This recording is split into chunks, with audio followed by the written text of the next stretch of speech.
సత్యం గారు ఉండి బాలుకి నేను ఎక్కడ పనుకుంటే ఏంటి, నాకు బాగానే నిద్ర పడుతుంది కదా, నీకు తెలుసు కదా అని అంటాడు.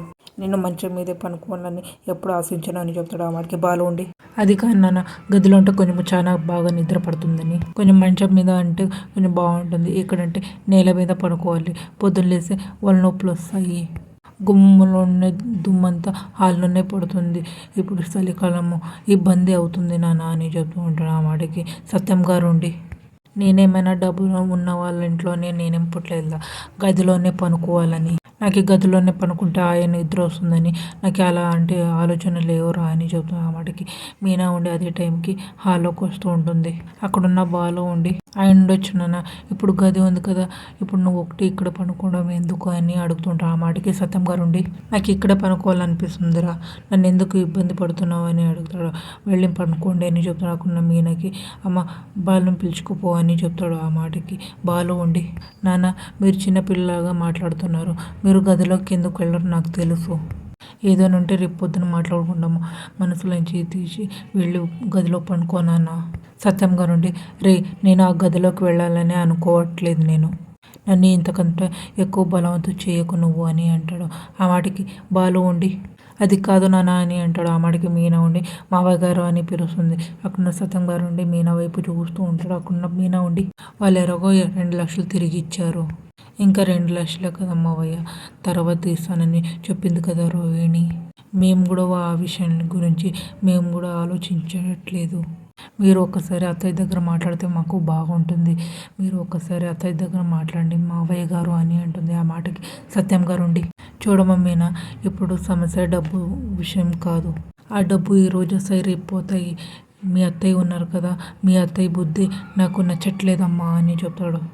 ప్రతిసారి తన బుద్ధి చూపిస్తుంది, తన తప్పు ఉంటే కూడా తన తప్పు లేదని సరిదిస్తుంది, నీకు తెలుసు కదా, కోడలు వచ్చినాక తన మూర్ఖత్వం ఇంకా ఎక్కువైంది, అది నాకు నచ్చట్లేదు అని చెప్తాను. ఆ మటుకి బాలు ఉండి, వదిలేనన్న, అమ్మ గురించి ముందుగా నీకు తెలుసు కదా, ఇప్పుడే కొత్తగా అమ్మ గురించి తెలిసినట్టు మాట్లాడుతున్నావు, ఒకసారి అమ్మ దగ్గర మాట్లాడిన పని అయిపోతుంది అని చెప్తాను. అమ్మకి సత్యంగా నుండి, ఏంట్రా ఇప్పుడు మీ బాధ ఏంటి, ఇది నాకు నా భార్యకు సమస్య, దీంట్లో నువ్వు జోక్యం చేసుకో అవసరం లేదని చెప్తుంటా. ఆ మాటకి బాలు ఉండి, ఓహో నీకు నీ భార్యకి ఉన్న సమస్య, ఓహో నువ్వు నీ భార్య దగ్గర ఎప్పుడైనా మాట్లాడుకో, నేను జోక్యం చేసుకోను, నువ్వు మా నాన్నవే కదా, నువ్వు ఒక్కడవే వాళ్ళని పనుకో, నాకు ఇష్టం లేదు, వెళ్ళు రూమ్లో పనుకో, మేము వెళ్ళి మేడ మీద పనుకుంటామని చెప్తాడు. ఆ మాటకి సత్యం గారు ఉండి, లేదురా నేను ఇక్కడే పనుకోవాలని నిర్ణయించుకున్నాను, నాకు ఇక్కడే బాగుంది, మీ అమ్మ అక్కడ సుఖంగా పనుకోయింది కదా, తను అక్కడే పనుకోనివ్వు అని చెప్తుంటా. ఆ మాటకి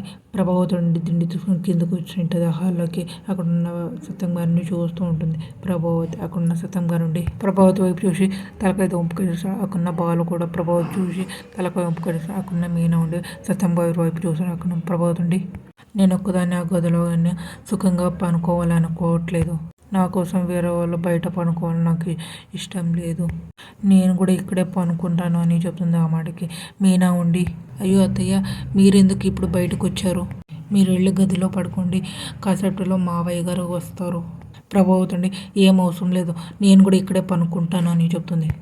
నా వల్ల ఇంట్లో సమస్యలు వస్తున్నట్లు నన్ను అందరూ ఆడిపోసుకుంటున్నారు కదా.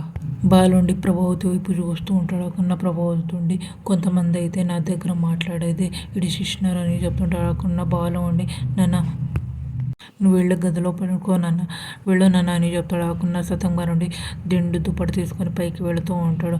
అక్కడ మీనా ఉండి, అత్తయ్య మావయ్య వెళ్ళారు కదా, మీరు కూడా వెళ్ళండి అని చెప్తుంది. ఆ మాటకి ప్రభావతి ఉండి, నేను ఎందుకు వెళతాను, నేను అక్కడ ఉన్నసేపు ఆయన ఇక్కడ పనుకుంటానని చెప్పారు, నేను ఇక్కడికి వచ్చాక ఆయన అక్కడికి వెళ్ళారు, ఆయనకి నాతో పాటు పనుకోవడం ఇష్టం లేదంటే కదా, ఆయన సంగతి అలా ఉంచు, నీకు కావాల్సింది అదే కదే, అంతా నువ్వు అనుకున్నట్టు జరుగుతుంది కదా, నీకు ఇప్పుడు చాలా సంతోషమే కదా అని అంటుంది. ఆ మాటకి మీనా, నేను ఏది ఆలోచించినా మీకు తప్పుగా అనిపిస్తుంది, మీకు ఎలా అనిపిస్తే అలా అనుకోండి అని చెప్పి అక్కడి నుంచి వెళ్ళిపోతుంది మీనా.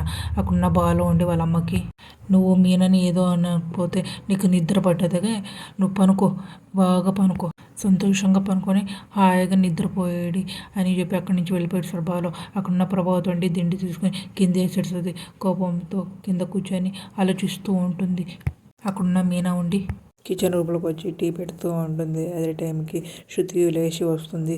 అక్కడున్న శృతి ఉండి గుడ్ మార్నింగ్ మీనా అని అంటుంది. అక్కడున్న మీనా ఉండి నువ్వేంటి ఇంత తొందరగా లేచావని అడుగుతుంది. ఆ మాటకి శృతి ఉండి అదేంటి ప్రపంచం ఇంత కాదు కదా, నువ్వు ఎందుకు అంత ఆశ్చర్యమైపోయావు అని చెప్తుంది. ఆ మాటకి మీనా ఉండి నువ్వు ఇంత తొందరగా నిద్ర లేవు కదా అని అంటుంది. ఆ మాటకి శృతి ఉండి మెలకు వచ్చింది, నిద్ర పట్టలేదు, అందుకే లేచానని చెప్తుంది. ఆ మాటకి మీనా ఉండి కాఫీ తాగుతావా అని అడుగుతుంది. ఆ మాటకి శృతి ఉండి 100% తాగుతానని చెప్తుంది. అక్కడికి రోహిణి వస్తుంది. శృతిని చూసి నువ్వు ఇంత పొద్దునకే లేచావు ఏంటి అని అడుగుతుంది. ఆ మాటకి శృతి ఉండి నీ కూడా ఒంటరిగా ఉంది అని అంటుంది. ఆ మాటకి రోహిణి నుండి రవి బతిమలాడితే కూడా నువ్వు లేవవు కదా, అరగంట, పావుగంట, 10 minutes, 5 minutes, 2 minutes అంటూ అని చెప్తుంది. ఆ మాటకి శృతి ఉండి ఇవన్నీ నీకెలా తెలుసు అని అడుగుతుంది. మీనా ఉండి శృతి వైపు రోహిణి వైపు చూస్తుంటుంది. అక్కడున్న రోహిణి నుండి మా బెడ్రూమ్ అయినా మనిషిలా ఉంది, మీ రూమ్ పక్కన ఉన్నాయి కదా అని చెప్తుంది. మీనా కాఫీ ఓడిపోసి ఫస్ట్ రోహిణికి ఇస్తుంది, ఆ తర్వాత శృతికి ఇస్తుంది. అక్కడ మళ్ళీ మీనా తీసుకొని పదండి వెళదామని చెప్తుంది. అక్కడున్న డైనింగ్ టేబుల్తో ముగ్గురు కూర్చుంటారు. అక్కడున్న రోహిణి నుండి అత్తయ్యకి కాఫీ ఇచ్చావని అడుగుతుంది. ఆ మాటకి మీనా ఉండి ఇచ్చాను, అక్కడున్న సింక్ తాగింది అని చెప్తుంది. ఆ మాటకి శృతి ఉండి అదేంటి అని అంటే అక్కడ మీనా ఉండి దాంట్లో పారపోసింది అని చెప్తుంది. ఆ మాటకి శృతి ఉండి నవ్వుతూ ఉంటుంది. అక్కడున్న రోహిణి కూడా నవ్వుతుంది. అక్కడున్న మీనా కూడా నవ్వుతూ ఉంటుంది. అక్కడున్న శృతి ఉండి ఆంటీ నీ మీద కోపంగా ఉన్నారా అని అడుగుతుంది. ఆ మాటకి మీనా ఉండి అవును అని అంటుంది. ఆ మాటకి శృతి ఉండి ఇంతకీ నువ్వేం చేసావు అని అడుగుతూ ఉంటుంది. ఆ మాటకి రోహిణి నుండి మావయ్య మాట్లాడట్లేదు కదా అని అంటుంది. ఆ మాటకి శృతి ఉండి దానికి మీనా మీద ఎందుకు కోపం అని అడుగుతుంది. ఆ మాటకి రోహిణి నుండి బాలు చాలా మాట అన్నాడు కదా అని అంటుంది. ఆ మాటకి శృతి ఉండి ఎవరు అన్నారు అని అడుగుతుంది. ఆ మాటకి రోహిణి నుండి బాలు అని అంటుంది. ఆ మాటకి శృతి ఉండి అంకుల్ మాట్లాడేందుకు బాలు మాట్లాడేందుకోసము ఆంటీ మీనా మీద అందుకే నా కోపము, ఏం తిట్టినా మీనా ఏమంది అని కదా, న్యాయంగా అయితే మీ మనోజ్నే కోప్పడాలి, రోహిణి నుండి మధ్యలో మా ఆయన ఏం చేశాడు అని అడుగుతుంది. ఆ మాటకి శృతి ఉండి మొత్తం చేసింది మీ ఆయన నగలు మింగేశాడు కదా, చిచిచి. రోహిణి నుండి షాక్ అయిపోతుంది. అక్కడ శృతి ఉండి మీనా నగలు తీసుకొని అమ్మేశాడు కదా అని అంటుంది. ఆ మాటకి రోహిణి నుండి మనోజ్కి చాలా మంది మోసం చేసి లాస్ చేశారు అని చెప్తుంది. ఆ మాటకి శృతి ఉండి ఆశపోయి మోసం పోయాడు, మనోజ్ మోసం పోతే మీనా నగలు మింగేయడం చిచిచి, మీనా నగలు అమ్మేయడం రూల్ ఏముంది అని అడుగుతుంది. ఆ మాటకి మీనా ఉండి రోహిణి వైపు చూస్తూ ఉంటుంది. అక్కడ శృతి ఉండి బాలు వచ్చి మనోజ్ తెలియకుండా ఫర్నిచర్ తీసుకొని అమ్మేసుకుంటే మీరందరూ ఇలానే మాట్లాడతారా, మనోజ్ ఊరుకుంటాడా, నువ్వు ఏమనుకున్నా ఉంటావా, ఆంటీ నోరు తెరవకుండా ఉంటారా, రోహిణి తెలిసి తప్పు చేయలేదు కదా అని అంటుంది. ఆ మాటకి శృతి ఉండి అంటే మనోజ్కి మీనా నగలు తెలియకుండానే మీనా నగలు పోయి అమ్మేశాడా అని అంటుంది. ఆ మాటకి రోడ్ నుండి అత్తయ్య ఇచ్చారు అని అంటుంది. ఆ మాటకి శృతి ఉండి అత్తయ్య అమ్ముకోమని చెప్పారా, తాకడ పెట్టామని అని చెప్పారా, ఫస్ట్ మీనా నగలు ఆంటీ మనోజ్కి ఇవ్వడమే పెద్ద తప్పు, ఆయన తీసుకొని అమ్ముకోవడం పెద్ద క్రైము, తప్పులన్నీ తల్లి కొడుకు చేసి మీనా మీద పడతారేంటి, మనోజ్కి ఏమో మేనేజ్ లేదు, అంత పెద్దవాడు ఆంటీకి ఏమైంది అని అంటుంది. ఆ మాటకి రోడ్ నుండి ఏ మాటలు ఊరికై తలకై తిప్పుకొచ్చు. అక్కడున్న మీనా ఉండి శృతి ఇంకా అత్తయ్య గారు వింటే బాగోదు అని చెప్తుంది. ఆ మాటకి శృతి ఉండి రోహిణి ఉంది కదా వెళ్ళి చెప్తుందిలే అని చెప్తూ ఉంటుంది. ఆ మాటకి రోహిణి ఉండి నాకు ఇక్కడెక్కడ చెప్పడం నాకు పని నాకు అని చెప్తుంది. ఆ మాటకి శృతి ఉండి ఏంటి చెప్పవా, పర్వాలేదు నువ్వు కూడా మంచిదానివి అని చెప్తుంది. ఆ మాటకి మీనా ఉండి రోహిణి వైపు చూస్తూ ఉంటుంది. అలానే శృతి ఉండి డబ్బింగ్లో ఉన్న ప్రెగ్నెంట్ పెయిన్స్ వచ్చేది డైలాగ్ చెప్తూ ఉంటుంది. అమ్మా అమ్మా అని అరుస్తూ ఉంటుంది. అదే టైంకి శృతి ఉండి ఇంటికి వస్తుంది. అక్కడున్న మీనా రోహిణి నుండి అడుగుతుంది శృతికి ఏమైంది శృతి అని రోహిణి అడుగుతుంది. అక్కడున్న శృతి ఉండి నేను నొప్పులు పడాలి అని చెప్తుంది. ఆ మాటకి మీనా ఉండి అలానే చూస్తూ ఉంటుంది శృతి వైపు. అక్కడున్న రోహిణి కూడా అని అంటుంది.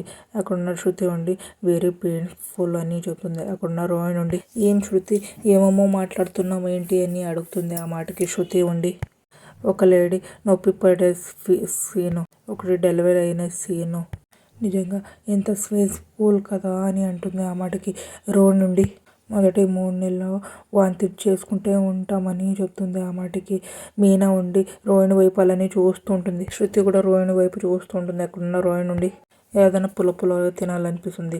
ఏది సహించదు అని చెప్తుంది. ఆ మాటకి శృతి ఉండి ఇదింతా నువ్వే ఎక్స్‌ప్రెస్ చేసినట్లు, ఇదంతా నువ్వే నొప్పులు పడి బిడ్డని కన్నట్లు చెప్తున్నావు ఏంటి అని చెప్తుంది. ఆ మాటకి రోహిణి నుండి అలానే షాక్ అయిపోతుంది. అక్కడున్న మీనా ఉండి ఇంతకుముందు నువ్వు ఏం బిడ్డని కనలేదు కదా అని అడుగుతుంది. ఆ మాటకి రోహిణి నుండి ఒక్కసారి షాక్ అయిపోతుంది.